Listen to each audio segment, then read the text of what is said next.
Good morning, everybody. I want to echo what Julie said. Thanks for joining. It's lovely that there's this online community to study Parashat Shavua every week. It's a great way to get ready for Shabbat, and I am excited to be here with you this week.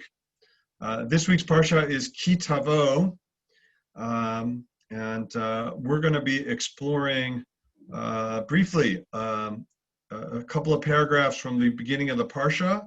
And then we're going to look at a text from the Mishna, a later rabbinic text that connects to these verses. I guess the subtitle for this session that I don't think, because I made it up this morning, it didn't make the My Jewish Learning invite, is that we're gonna be looking at the most famous verses in the Torah. And while if you would ask people what are the most famous verses in the Torah, they might not mention this passage. Part of what I hope we'll all come away with at the end of this session is an understanding about how at one time these verses at the beginning of this week's Parsha may have been the most famous verses in the Torah. And if you're able to answer that at the end, then we've all had a successful half hour together this morning.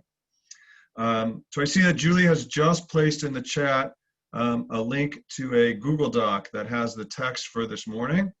I will also be sharing my screen so that if you don't have access to Google Docs, you can look at them. And we're going to do the following. In a second, I'm going to share my screen and ask you to open up the Google Doc. You can even start opening it up now if it'll take you a couple of minutes to do that. And the first text you'll see there are the first 11 verses from chapter 26 of the book of Deuteronomy. Which is the beginning of this week's Torah portion. Some context for everybody, in case in case you haven't been following along. We are deep in the book of Deuteronomy, which takes place mostly at the end of the 40-year journey of the Israelites through the desert. Much of the book is Moses's last addresses to the Jewish people prior to them entering the land. And these verses in particular focus specifically on Moses telling the people about some things that they will begin to do when they enter the land of Israel. So step one this morning, what I'm going to ask everyone to do is I'm going to ask you, because it's a long passage of these 11 verses, we're going to take 4 minutes, and I'm going to ask you during those 4 minutes to read to yourself these 11 verses. And the challenge question for you is, as you read, think about what Jewish holiday or holidays are these verses talking about? And when you think you know or have a guess at what holiday these verses relate to, put it into the chat, and that'll give me a sense of what your answers are. And after we're done reading, we'll come back together and proceed. Sound good? Okay, I'm seeing some nods. That's awesome. All right, I'm going to share my screen. Oh, Julie, you've disabled my screen sharing. I'm so sorry. That's okay. Fixing that right now. No worries. These things happen in the digital era. Tell me when I can do it. You're good. All right, here we go. Okay. All right, so I'm going to scroll up. Okay, I'm going to try to scroll so this fits on the screen. There we go. All right, let's take 4 minutes. It might be a little smoother in the Google Doc, but you can also see the verses on the screen. Take a few minutes to familiarize yourself with the verses, and the question again is, to what Jewish holiday do these verses relate? And when you know, put it in the text.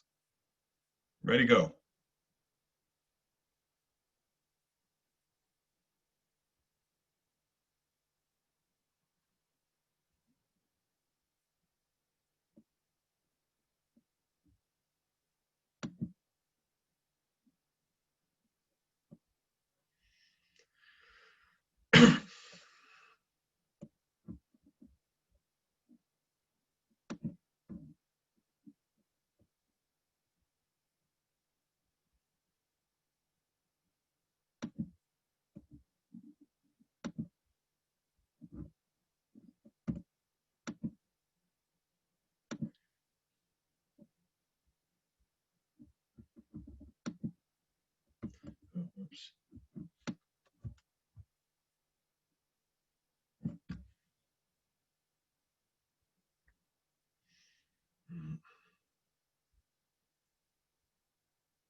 All right, we're about halfway through the time. I see answers coming into the chat. Thank you.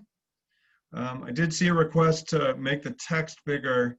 I tried to figure out a way to make it bigger and leave it all on the screen because there's a lot of text, and apologize for not being able to solve that.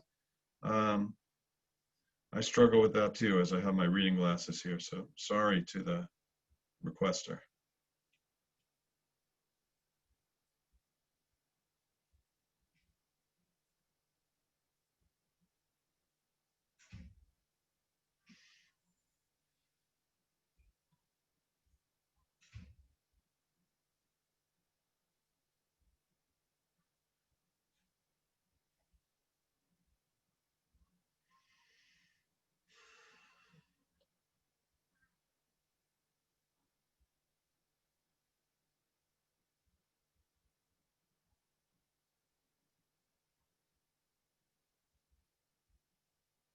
All right, one more minute and we'll come back together.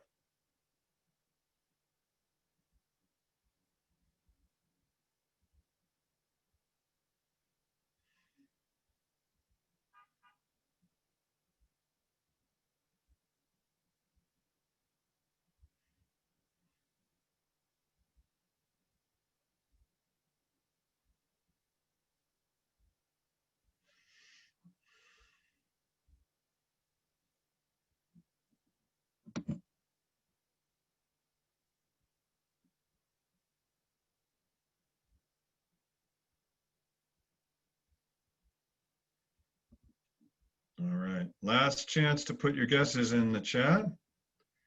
And I'm gonna stop the share right now and come back. All right, here we go. Here we go. All right, I've been watching the chat scroll in, and there was a range of different answers. You'll see there are multiple correct answers to this, but many people who wrote something identified that this text does connect to the pilgrimage festivals. You may or may not know this, but the three biblical holidays, Passover, Pesach, Shavuot, and Sukkot, are 3 times during the year that when we were a temple-based religion, people came to the temple and performed various sacrifices and made pilgrimage to the temple. You did notice here that this text does make reference to that. So I want to dig down a little bit here and talk about some of the history to that and nuance the answers that you guys gave. So this passage, as you saw, it talks about, Moses says, when you enter the land that God has given you, you're going to start to work the land and make harvest, and you will at some point bring the produce from that harvest to the temple. Originally, in its original context, this passage was connected to the holiday of Shavuot. Shavuot is the holiday that falls sometime late May, early June, or the beginning of the month of Sivan. In our day, we mark it as a time of the anniversary of the giving of Torah. It has agricultural roots connected to the first harvest, and the biblical commandment that people were following by coming to the temple was to bring bikurim, their first fruits, which is embedded in this paragraph here, that you had to bring the first fruits of the harvest, the late spring or early summer harvest, to the temple. And that's some of the text that you read about today. And the description that's here, originally then, so the first right answer to my question was, which holiday does this connect to? Originally, this was a connection to the holiday of Shavuot, at which these first fruits of the harvest were brought. And as you see in the verses that you read, there's a whole ritual that comes with that. People would walk to Jerusalem. They would bring actually their harvest with them. They would enter into the temple grounds. They would meet the priest who is in charge. They had to recite certain verses. And as a part of that, they would actually raise their basket of fruits and put it on their shoulders. They would recite these biblical verses, and then they would offer the new fruits to the temple. And that whole ritual is what is described in these verses. So that's part one. Answer one is, this is a description of, right, from the Bible, a ritual that became part of the holiday of Shavuot. What we're going to do now is, I'm going to share my screen again. We're going to jump ahead in our people's literature to the Mishnah, which is a 2nd century rabbinic document. We're going to look at a verse from the part of the Mishnah that talks about the bringing of Bikurim to the temple, Masechet Bikurim it's called. We're going to look at the rabbi's description of this ceremony that you just read about in the Bible. I want to say a few things about that. So I said the Mishnah was a 2nd century text. The temple was destroyed during the 1st century. So this rabbinic text that we're going to look at, which describes a temple ritual, is already 100 years after the ceremony ended. And when the historians and scholars look at this text, one of the questions they ask themselves is, how much does this text represent actually what happened in the temple? And how much does this text represent what the rabbis wanted us to think happened in the temple? We have no way to answer that clearly, but we just have to know that the text we're going to look at post-dates by 100 years the last groups of people actually did the ritual. But it's a useful piece anyways, and what it will lead us to understand, I hope, is how this text got equated not just with Shavuot, but to a second holiday, which many of you guessed as well, to Passover, to Pesach, and we'll talk about that in a moment. So I'm going to go back and share my screen and bring the text up. To my friends who asked for bigger font, it's only a little bit bigger, but it's still big. It's a few font points bigger, but I hope that will help. I still haven't figured out how to get things onto one screen that we can all see it the whole time and read it at the same time. So here's the text, and I'll read through it and offer you some commentary as we go. So this chapter talks about longer the ceremony that's happening. So we're coming in a little in the middle, but the pilgrim comes with their first fruits. And the Mishnah in Mishnah 6 starts to say, while the basket was still on his shoulders, he recites, I acknowledge this day before the Lord your God that I have entered the land of the Lord's entered the land that the Lord swore to our fathers to assign to us. That's Deuteronomy 26:3 from the passage that you just read. So the first opinion in the Mishnah says people, as they enter the temple with the basket on their shoulders, they say one verse in particular.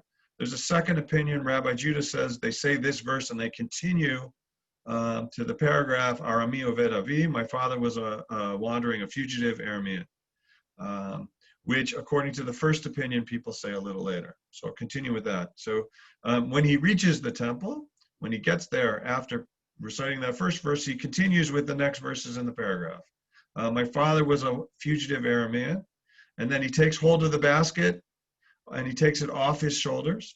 And the priest places his hand beneath it and waves the basket. That's a way of transferring the possession from the person to the temple. And then he recites further this whole paragraph.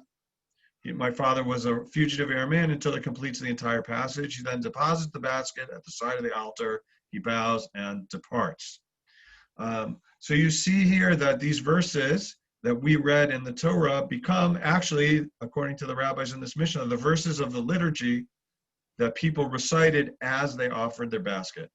I'm going to read them also in Hebrew. If you hear them in Hebrew, depending on what language you're used to doing your Passover Seder in, you'll hear that they sound familiar, which is why Passover is also the right answer to my initial question. And we'll fill in more details about that in a minute, right? Arami Oved Avi. Actually, the whole passage isn't here in the Hebrew. There's a little more of it in the English, so I can't read it all. But I'll read it from the original text that I have on the other page, which isn't before you. Arami Oved Avi, Vayared Mitzrayma Vayagar Sham Bimtei Ma'at, Vayisham Legoy Gadol Atzum Verav, Vayaru Otanu Mitrim V'Anunu V'Nu Aleinu B'Avodah Kasha, V'Nitzak Adonai Elohei Avotenu V'Yishma Et Kolenu V'Yared Onyenu V'Et Amalenu V'Lachatzenu. Yotzienu Adonai Mimitzrayim Biad Chazaka V'Zron Netuya B'Morag Adol V'Otod V'Movtim. So if you hear those words and you're used to doing your Passover Seder in Hebrew, you'll know, and some of you noted in the text, these verses become a core section of the Magid piece of the Haggadah, the part of the official part of the Passover Seder where we tell the story of leaving Egypt, being redeemed by God from Egypt, and making our way to freedom and to Eretz Yisrael. It's interesting that in the Torah, right, it's the verses from the book of Shmot that tell the story, but on Passover we use this summary from the book of Bamidbar in this week's Parsha in the Haggadah, which makes in later time a connection between these verses and Passover, right? So if you remember what I said a few minutes ago, the original connection here is between these verses is to the holiday of Shavuot.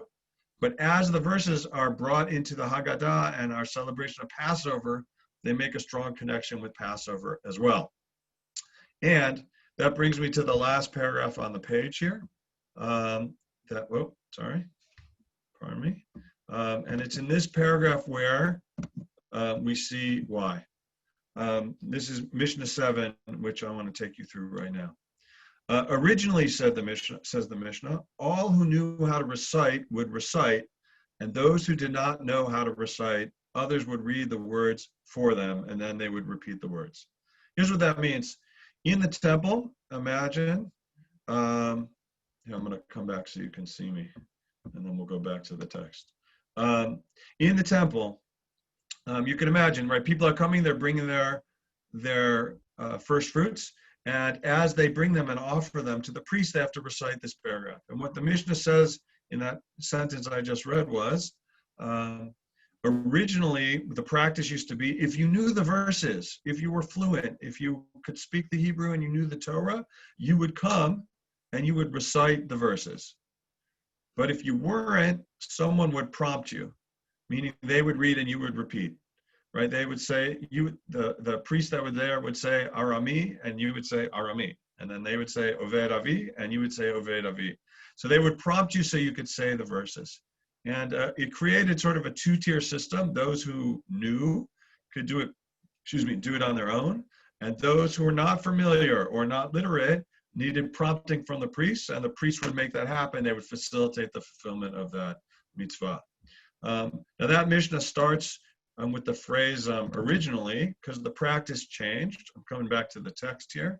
That says the following, but then when they refrained from bringing, they decreed that they should read the words to both those who could and those who could not recite, so that they could repeat after them. Let me tell you what that means. They refrained from bringing. What happened? Some people who came and knew the verses came and presented their bikurim by presenting. It came and presented and said the verses. But the people who needed to be prompted stopped coming to the temple. Why might that be? I'm going to come back to you as I'm talking. Why might that be? Well, think about it. Some people were fluent. They went to the temple. They got to do the ritual in one way. The people who were not fluent had to be prompted. I can imagine it might have felt a little infantilizing, right? It wasn't an accessible ritual. And the person said, I'm not going to go to the temple and stand in line and wait, and then to have some priest have to read a word and for me to repeat it. It's not user-friendly, right? It's not welcoming.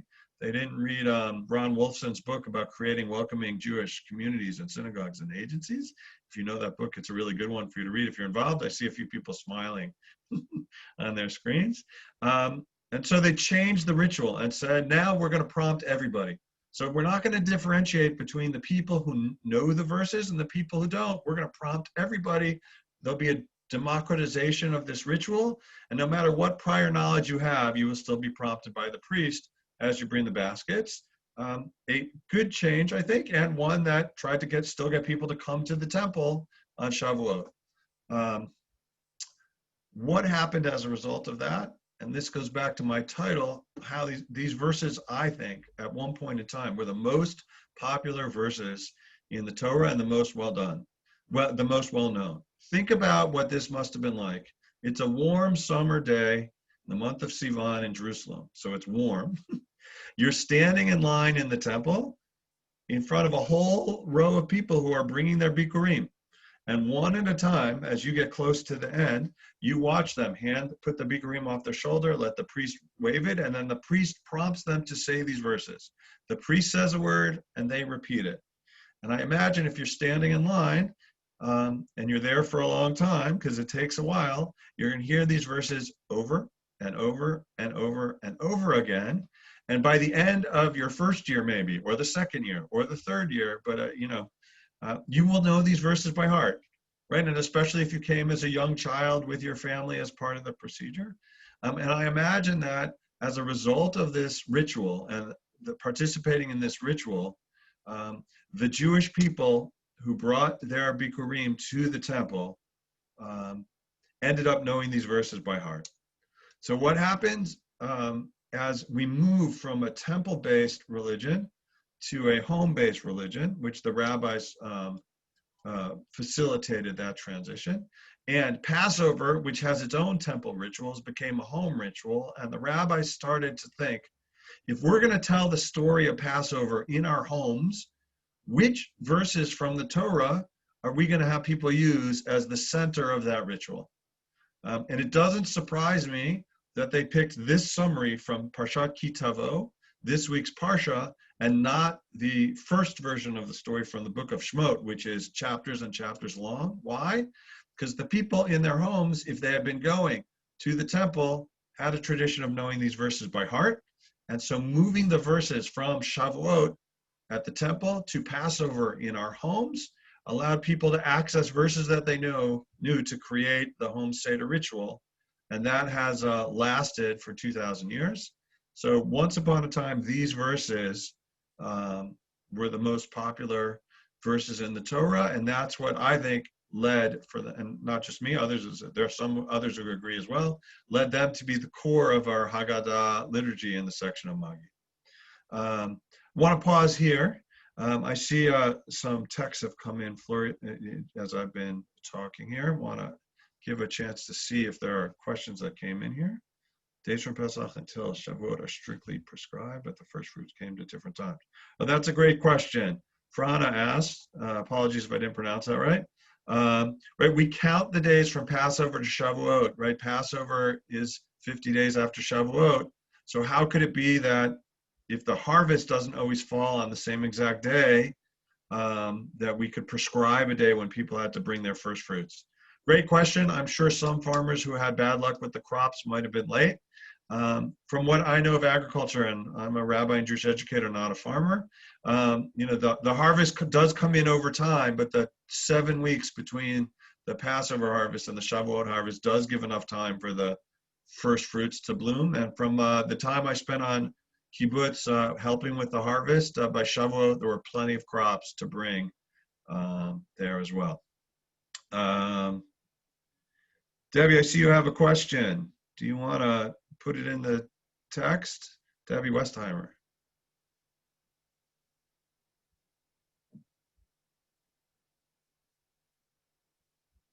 Oh, okay. What's the relationship of the fruit to the fruit on the tree of knowledge and Abel? Oh, Tanya's making a connection between the first fruits here and the fruits in the Garden of Eden and on the tree of Cain and Abel. That's a great question. I don't have an immediate response to that, but I would say the rabbinic endeavor of commenting on the Torah is rooted in making connection between two different parts of the Torah. So Tanya, you're on your way to writing your own midrash. I don't have an immediate answer to that. Debbie, you're unmuted, so you can ask your question. Thank you. Tell me about fugitive Aramaean. What does it mean, and why is it important to state it? Nice. That's a good question, not just for now, but if you save that, ask it again at your Passover Seder when we're supposed to ask questions. Part of this passage is, and becomes in the Passover Seder, one of the tellings of what Passover is about. The commentators say this is a reference to Abraham, thinking that our ancestors at first were, right, we started from Aram, which is in the Fertile Crescent where Abraham begins his journey to the land of Israel. And talks about that we were once fugitives. We came to the land of Israel, then we ended up as slaves in Egypt, and it's only now that we're coming into our own as a people. So it's a reference, to, I guess, to our early biblical history and the fact that Abraham began, from the outside and came into Judaism. And that becomes one of the tellings of what's Passover about. It's the transition from us being wandering Arameans and outside of our relationship with God to becoming part of the Jewish people. Nice question. Thank you for that. Okay. Awesome. I see we are nearing the end of our half hour for Torah. I love that everyone committed a half hour to Torah today and want to honor the time because I know you probably have other things to do. You might have chicken soup to make or other things to get ready for Shabbat.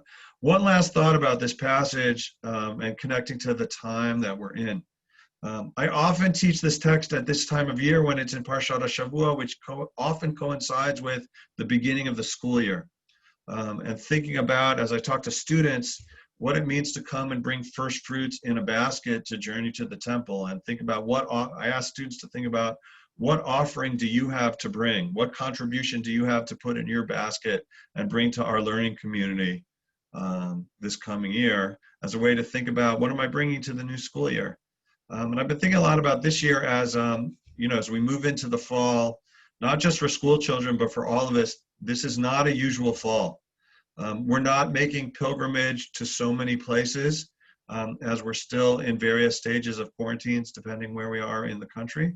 And we're having to find different ways to connect to the public and communal pieces of our religious life. That was true on Passover this year and Shavuot and the coming fall holidays. And the thought I have for you to think about as we go into this Shabbat and think about these verses is at a time when we can't recite the verses in public, and we're not doing the things together that help us become familiar with our tradition, right? We won't be in synagogue chanting together, the high holiday rituals in the same way that we did in other years. The question I have for you is, what are the offerings you have to place in your basket and bring to the Jewish community and to help give to others? And how is it that you can make the words of our tradition come alive for yourself, for your family, for those in your community, so that we can find creative Jewish ways to have a meaningful fall Jewish holiday season and into the year. And with that, I see we've reached 11 o'clock. I want to wish you all a Shabbat Shalom, a Shana Tova U'Mituka, a happy and healthy, especially a healthy Jewish New Year. And kudos to all of you for taking time to study Torah on a Friday mid-morning or early morning, or I don't know if you're in Europe or Israel, whatever time of day it is there.